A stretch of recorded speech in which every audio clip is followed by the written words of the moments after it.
आगे बढ़ते हैं। 31 अगस्त और 1 सितंबर को मुंबई में विपक्षी गठबंधन INDIA की बैठक होने वाली है और बैठक की जिम्मेवारी शिवसेना, यूबीटी, कांग्रेस और एनसीपी के ऊपर है। बैठक के पहले तीनों ही दलों के नेताओं ने बड़े बड़े दावे किए।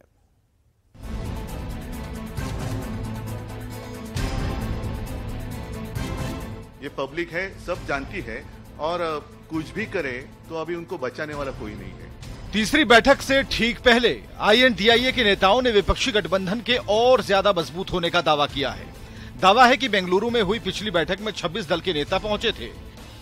मुंबई की बैठक में 28 दल के नेता जुट रहे हैं, यानी INDIA के कुनबे में 2 दलों की बढ़ोतरी हो रही है। इसमें डेवलपमेंट का एजेंडा है, कुछ पॉजिटिव काम करने का एजेंडा है और साथ ही साथ देश के जो फैसिस्ट फोर्सेस है उनको रोकने की चुनौती हमने स्वीकार कर ली। इसलिए एक छत्र में सब यहां पर इकट्ठा हुए। 31 अगस्त और 1 सितंबर को मुंबई में होने वाली विपक्ष की बैठक की हलचल मुंबई में दिखने लगी। शहर में विपक्षी नेताओं के बड़े बड़े पोस्टर, बैनर दिखाई देने लगे। आपको बताएं कि बैठक की जिम्मेवारी शिवसेना, यूबीटी, कांग्रेस और एनसीपी के ऊपर है। बैठक के पहले तीनों ही दलों के नेताओं ने संयुक्त प्रेस कॉन्फ्रेंस की और बड़े दावे किए। उद्धव ठाकरे ने कहा कि 2019 के चुनाव में आज की इंडिया गठबंधन की पार्टियों को 23 करोड़ 40 लाख वोट मिले थे, जबकि बीजेपी को 22 करोड़ वोट मिले थे। और आज जब ये सभी दल एक साथ लड़ेंगे तो बीजेपी को कोई हार से नहीं बचा पाएगा। ब्रिटिश भी तो विकास कर ही रहे थे, हमें विकास भी चाहिए, लेकिन विकास के साथ साथ हमें आजादी भी चाहिए और विकास से भी ज्यादा ऊंची हमारी आजादी है। उसकी रक्षा करने के लिए हम सारे इकट्ठा आए हैं। चुनावी रणनीतिकार प्रशांत किशोर ने विपक्षी गठबंधन खासकर नीतीश कुमार और लालू प्रसाद पर निशाना साधते हुए कहा, जिनका अपना ठिकाना नहीं वो प्रधानमंत्री बनने और बनाने चले हैं। लोकसभा में आरजेडी का 0 MP है, 0, लेकिन प्रधानमंत्री से नीचे ये लोग बातें नहीं करते। उसी तरह नीतीश कुमार की हालत है। देश में आप सबसे गरीब, सबसे पिछड़े, सबसे पिछड़ी है, लेकिन आप बात करेंगे तो ऐसे करेंगे जैसे बिहार को आपने अमेरिका बना दिया है। एक तरफ विपक्षी नेता एकता की बात कर रहे हैं, दूसरी तरफ विपक्ष में पीएम पद के दावेदारों की संख्या बढ़ती जा रही है। सवाल है कि क्या एक अनार 100 बीमार जैसा दिखता विपक्ष मिलकर भी मोदी का मुकाबला कर पाएगा। न्यूज 18 के लिए मुंबई से अमित राय और मुजफ्फरपुर से प्रियांक सौरव की रिपोर्ट। मुंबई में कल और परसों विपक्षी गठबंधन की तीसरी बैठक होने से पहले ही नेताओं के बीच अपने अपने नेताओं को पीएम कैंडिडेट बनाने की मांग उठ रही है। इस पर सियासत तेज है।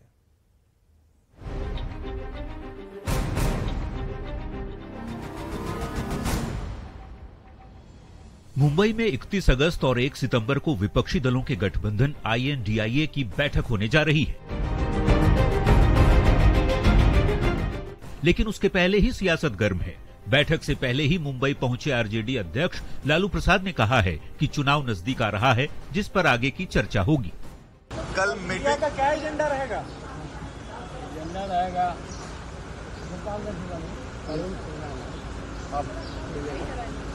आगे का तैयारी करें हम लोग। चुनाव नजदीक आ रहा है। लालू भले कह रहे हों कि सब कुछ मीटिंग में तय होगा, पर मुंबई की बैठक से पहले ही INDIA के गठबंधन में पीएम पद को लेकर घमासान तेज है। जेडीयू के मुख्य प्रवक्ता केसी त्यागी के बाद अब जेडीयू के राज्यसभा सांसद वशिष्ठ नारायण सिंह ने कहा है कि नीतीश कुमार में प्रधानमंत्री बनने के तमाम गुण मौजूद हैं। अनुभव, क्षमता, विवेक, बुद्धि, किसी भी स्तर पर नीतीश कुमार एक सक्षम व्यक्तित्व देश का दिखाई पड़ता है। पीएम पद की उम्मीदवारी पर घमासान तब और बढ़ गया जब आम आदमी पार्टी की प्रवक्ता ने अपनी पार्टी के नेता अरविंद केजरीवाल को प्रधानमंत्री कैंडिडेट बनाने की मांग की।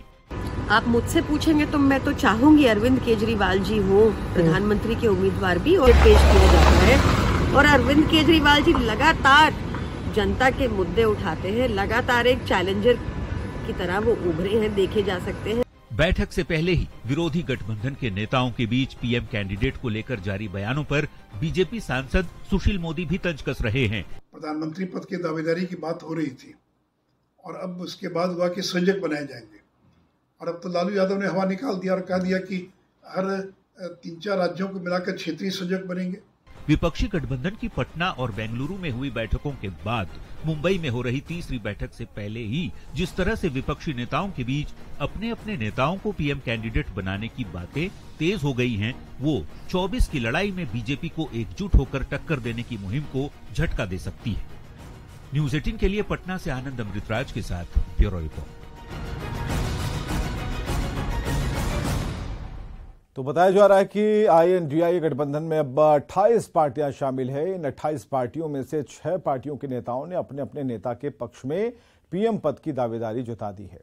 अब जानिए उन नेताओं के बारे में। राहुल गांधी, जो कि INDIA में पीएम पद के दावेदार हैं। दूसरा चेहरा नीतीश कुमार, कह जरूर रहे हैं कि ना, लेकिन इनके जो पार्टी के नेता हैं वो कह रहे हैं हाँ। INDIA में पीएम पद के दावेदार में ममता बनर्जी का नाम चल रहा है।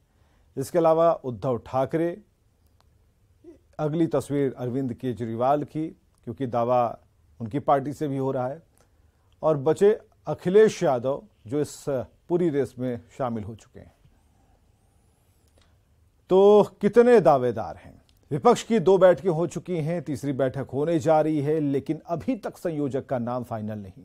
और इसकी वजह है कि विपक्ष में कई महत्वाकांक्षी नेता हैं। विपक्षी जो दूसरी बैठक में गठबंधन का नेता चुनना है, और INDIA इस पर जरूर लिखा गया है कि भाई INDIA के नीचे हम सब काम कर रहे हैं, लेकिन चेहरा नहीं तय हुआ। समझना यह है कि चेहरा तय ना होने की वजह है एक अनार 100 बीमार। और अब तक 6 पार्टियों के नेता अपने अपने नेता के लिए पीएम पद की दावेदारी जता चुके हैं। कांग्रेस नेता राहुल गांधी को पीएम बनाना चाहते हैं। जेडीयू इधर नीतीश कुमार को पीएम मटेरियल बता रही है। टीएमसी के 2 सांसद ममता बनर्जी को पीएम फेस बताने की इच्छा जाहिर कर चुके हैं। हाल ही में शिवसेना यूबीटी की सांसद ने उद्धव ठाकरे को पीएम उम्मीदवार बनाने की इच्छा जताई, और आपकी प्रवक्ता भी अरविंद केजरीवाल के लिए बैटिंग कर चुकी हैं, और ऐसा ही सपा के एक नेता अखिलेश यादव के लिए कह चुके हैं।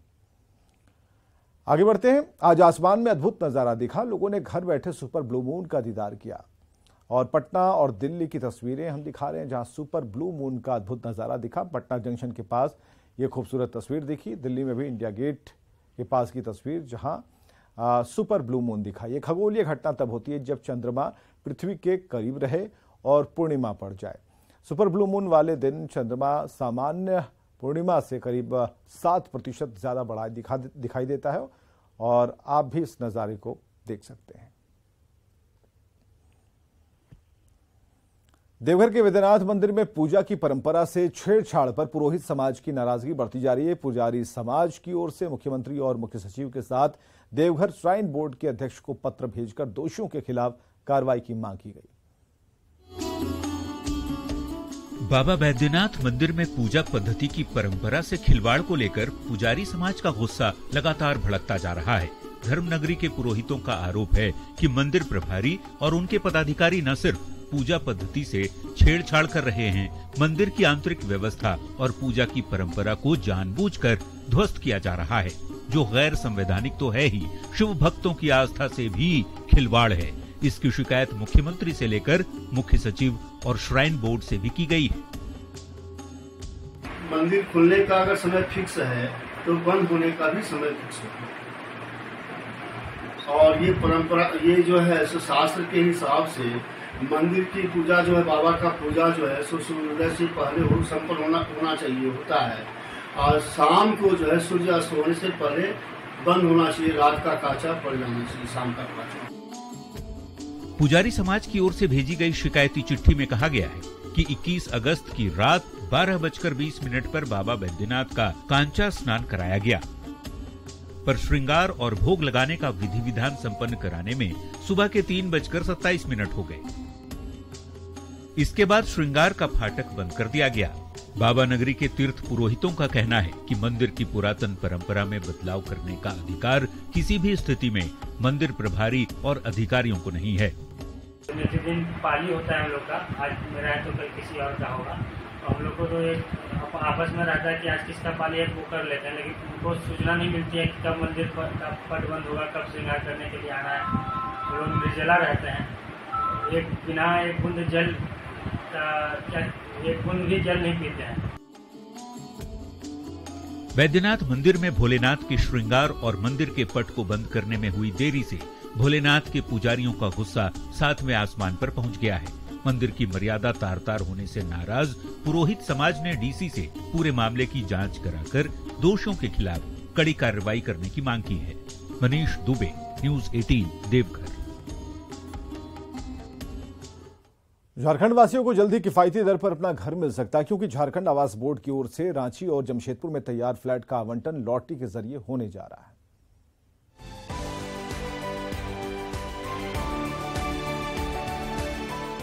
चमचमाती बिल्डिंग, टाइल से सजा फर्श और लग्जरी सुविधाएं। हर मुंह में बना ये चमचमाता आशियाना भी आपका हो सकता है, क्योंकि झारखंड राज्य आवास बोर्ड की ओर से हर मुंह में तैयार ऐसे 56 फ्लैट्स की लॉटरी जल्द निकलने जा रही है। लॉटरी में जिसका नाम आएगा उन भाग्यशाली झारखंड वासियों को इन फ्लैट्स की चाबी दीपावली तक सौंप दी जाएगी। झारखंड राज्य आवास बोर्ड के इस फैसले से सिर पर छत का सपना देख रहे झारखंड वासियों की खुशी का ठिकाना नहीं है।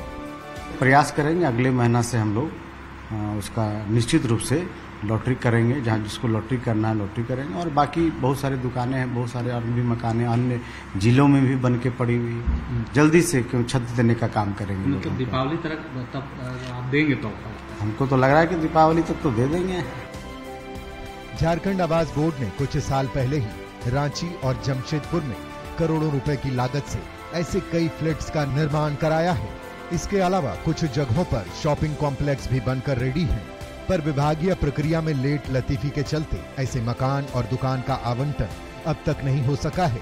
लेकिन रांची में 29 अगस्त को हुई झारखंड आवास बोर्ड की बड़ी बैठक में ऐसे मकानों और दुकानों की लॉटरी निकालने का महत्वपूर्ण फैसला लिया गया।